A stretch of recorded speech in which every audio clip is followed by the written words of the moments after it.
नमस्कार, जोहार।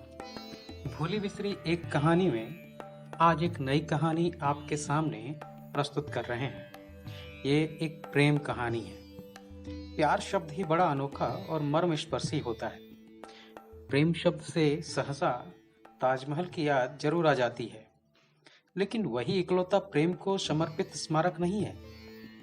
जैसे रूपमती मंडप मांडू, मस्तानी महल शनिवारवाड़ा किला पुणे, झूलता हुआ बाग बेबीलोन, बोल्ड कैसल कनाडा, माउसलोस का मकबरा, ऐसे कई उदाहरण आपको इतिहास में मिल जाएंगे। लेकिन हम आज जिस प्रेम कहानी की बात कर रहे हैं उसका जीता जागता गवाह है एक झरना, एक प्राकृतिक झरना, जहां पानी की धाराएं सैकड़ों फीट ऊपर से गिरती हैं।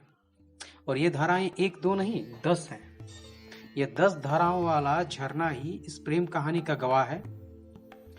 ये लोक कथा कोई बहुत दूर की नहीं है, ये हमारे झारखंड की ही लोक कथा है। रांची से कोई 44 किलोमीटर दूर रांची टाटा राष्ट्रीय राजमार्ग पर झारखंड का एक प्रसिद्ध झरना दसम है। इसे दासो दसमगढ़ भी कहते हैं।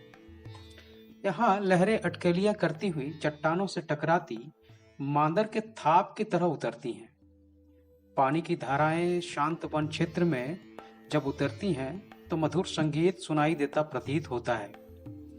झरने में जल ऐसे गिरता है जैसे कोई तोल तोल कर झरने से जल गिरा रहा है। और दा संग, जो इस झरने का मूल नाम है, उसका अर्थ भी यही है, जल मापक। जैसे लगता है कोई पैला से तोल तोल कर जल को झरने से नीचे गिरा रहा है। और इसीलिए मुंडारी में इसे दा संग कहा जाता है, जो अपने परिष्कृत रूप में आज दसम दासम कहलाता है।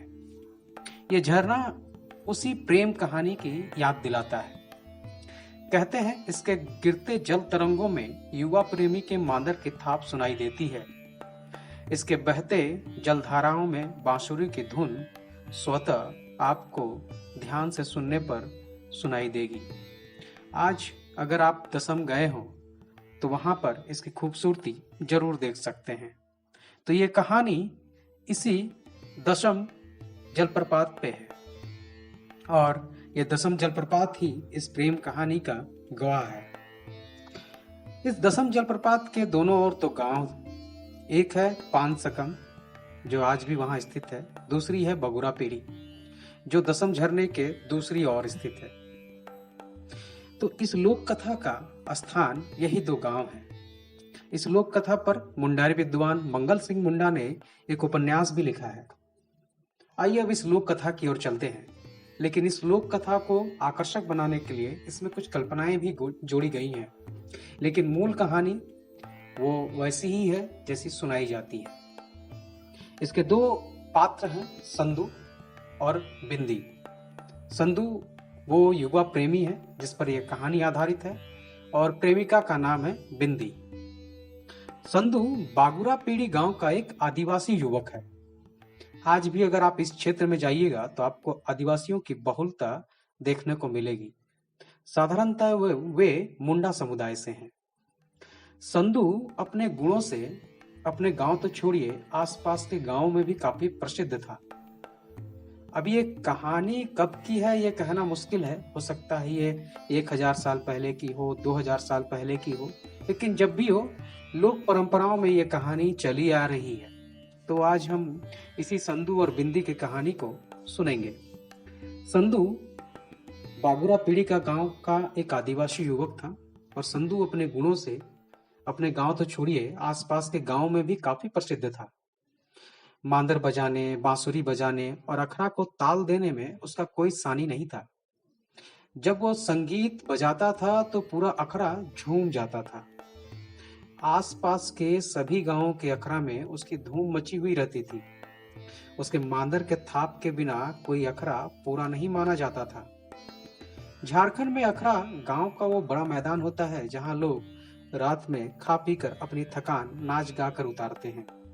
नाच गान के अलावा भी इसमें कई सामाजिक कार्य भी पूरे किए जाते हैं। साधारणतया ये गांव के बीच में होता है। सभी समारोह में संधू की बांसुरी की धुन जरूर गूंजती थी। तीर धनुष चलाने में वो काफी सिद्धहस्त था। जब वो तीर धनुष लेकर जंगल में जाता था तो उसके पहने तीरों से बड़े बड़े जानवर स्वतः जख्मी होकर मर जाते थे। मतलब बड़े बड़े जानवरों को भी उन्होंने अपने पहने तीरों से मार गिराया था। बड़े बड़े पेड़ों को आसानी से वो चढ़ जाता था। उसमें गजब का धैर्य और साहस था।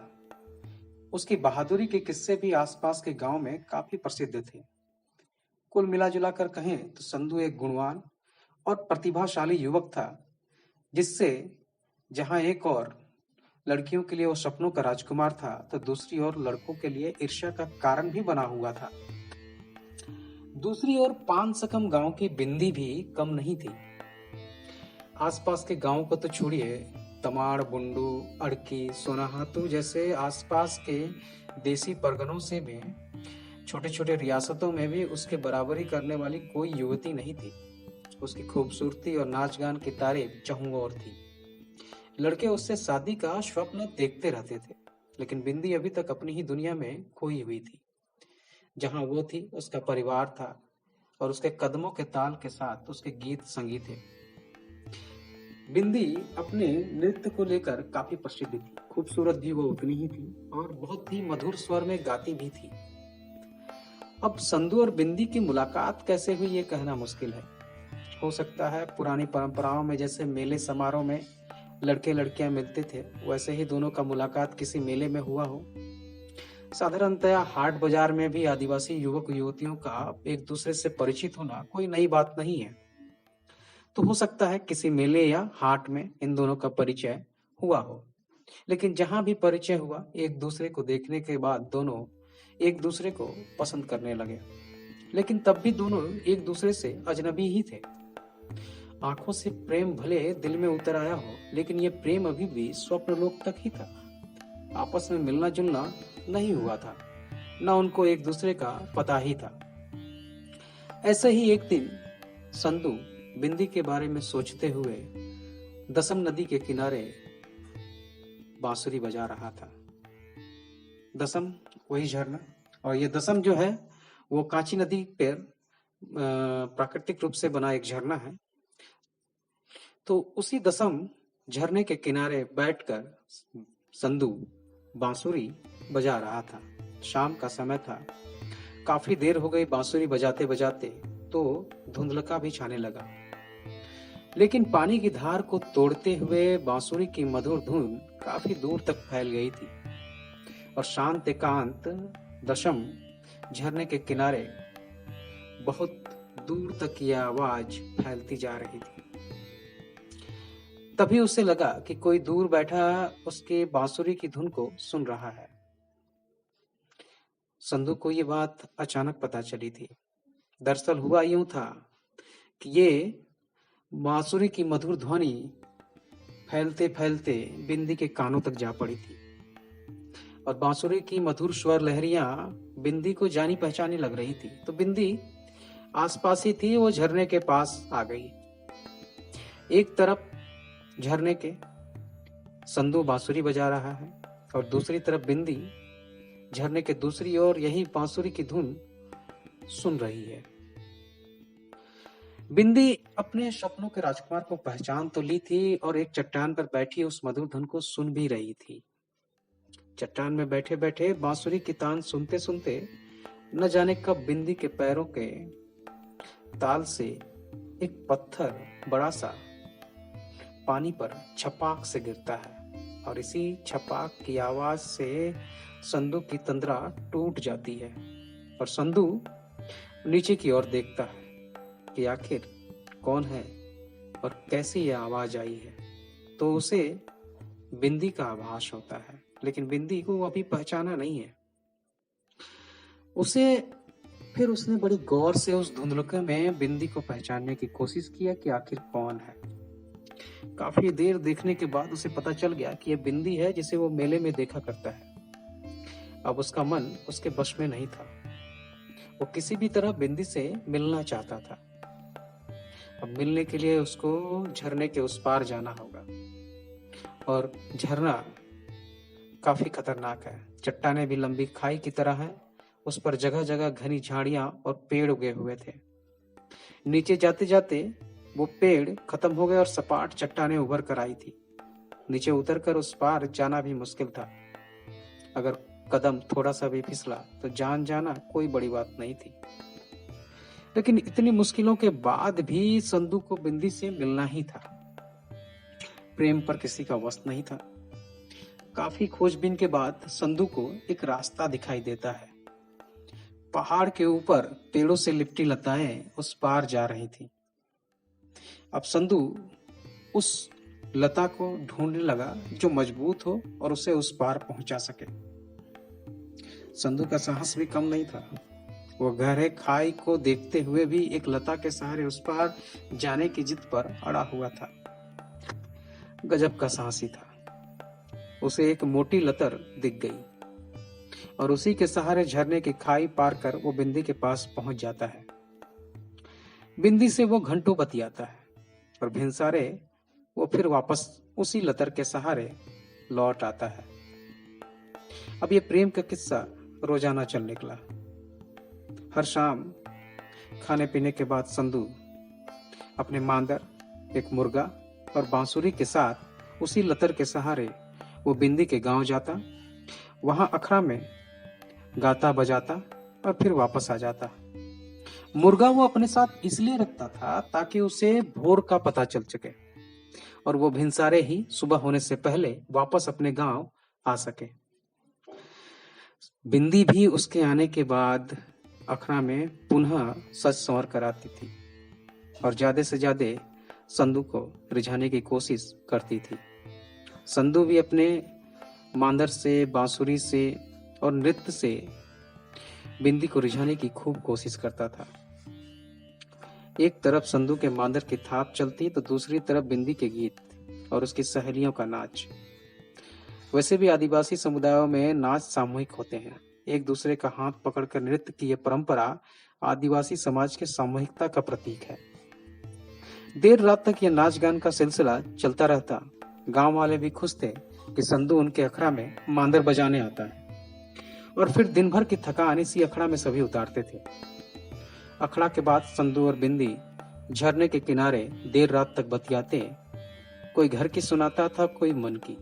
और जब मुर्गा बाग देता तो भिनसारे ही संधू उसी लता के सहारे अपने गांव लौट आता था। यह सिलसिला रोज चलने लगा। कुछ दिनों के बाद, जैसे हर प्रेम कहानी में होता है, कोई ना कोई दुश्मन जरूर पैदा हो जाता है। हर चांद और चकोर की जोड़ी के भी दुश्मन होते हैं, तो इस प्यार के भी दुश्मन थे। दोनों का प्यार भले दसम के पानी की तरह स्वच्छ और निर्मल हो, लेकिन दुश्मन भी उतने ही कुटिल थे। कुछ लड़के जो बिंदी की खूबसूरती से आकर्षित होकर उससे शादी की इच्छा रखते थे, वे संधू और बिंदी के प्यार से डाह लेने लगे थे। उन्हें ईर्ष्या होती थी कि आखिर बिंदी हमारे गांव की लड़की संधू से क्यों प्यार करती है। कुछ तो अब संधू के गांव आने पर भी आपत्ति दर्ज करने लगे थे, लेकिन बड़े बुजुर्गों के कारण संधू अपनी प्रतिभा के आगे उनका बस नहीं चल रहा था। बड़े बुजुर्ग संधू की प्रतिभा को काफी पसंद करते थे, तो उनको यह तनिक भी न सुहाता था कि उसके गांव की लड़की किसी दूसरे गांव की लड़की से प्रेम करे। आखिर बिंदी से उनका एक तरह से आकर्षण भी था। एक बार बिंदी अगर आंखों में आ जाती तो मन में उतर जाती थी उसका चेहरा। इसी बीच कुछ लड़के संधू का पीछा कर ये जान गए थे कि संधू एक लतर के सहारे दसम झरने को पार कर अपने गांव जाता है, और उन्होंने उस समय का भी अंदाजा लगा लिया था कि कब संधू वापस जाता है। आखिरकार इन लड़कों ने एक खतरनाक योजना बनाई, जिसकी कीमत संधू को अपनी जान देकर चुकानी पड़ी थी। एक रात संधू दसम झरने की खाई को पार करने के पूर्व ही इन लड़कों ने उस लतर को आधा काट दिया, जिससे संधू दसम झरने को पार करता था। आधा लतर काटने का अंदाजा भी संधू को नहीं था। संधू रोजाना की तरह भिनसारे बिंदी से विदा लेते हुए उसी लतर पर चढ़कर उस पार जाने की कोशिश करता है, और अचानक लतर उसके भार से टूट जाती है। मांदर, बांसुरी और मुर्गा तीनों छपाक से पानी में गिरते हैं और संदू भी गहरी खाई में विलीन हो जाता है। बिंदी जो वहीं खड़ी होकर चट्टान के पास उसके पार जाने का इंतजार कर रही होती है, उसे देख रही होती है, वो ये दृश्य देखकर बदहवास हो जाती है। उसे अचानक आई इस विपत्ति में कुछ भी सुझाई नहीं देता है। उसे भी संधू के लिए जो आकर्षण था वो संधू को बचाने के लिए उसी गहरे खाई में छलांग लगा देती है। और इसी तरह एक प्रेम जोड़ी का दुखद अंत बहुत ही दर्दनाक तरीके से हो जाता है। लेकिन इस प्रेम जोड़ी की कहानी आज भी दशम झरने के साथ जिंदा है। कई बातें कही जाती हैं इस दशम झरने के बारे में, क्योंकि हर साल इस दशम झरने में कई लड़कों की जानें डूबने से जाती है और कहा जाता है कि इन दोनों की प्रेतात्मा ही है जो वहां इस तरह की घटनाओं को अंजाम देती है। ये एक अफवाह भी है जिस पे लेकर कहा नहीं जा सकता, लेकिन जो भी हो, आखिर ये झरना इस बात का गवाह है कि संधू और बिंदी की प्रेम कहानी आज भी वहां पे गूंजती है। और गौर से सुनने पर दशम झरने से मांदर की थाप सुनाई देगी, वहीं बहते पानी से बांसुरी की मधुर तान भी आपको सुनाई दे सकती है। तो जब भी अगर आप दशम झरने पर जाएं तो जरूर गौर से संधू के संगीत का आभास लेने की कोशिश कीजिएगा। धन्यवाद।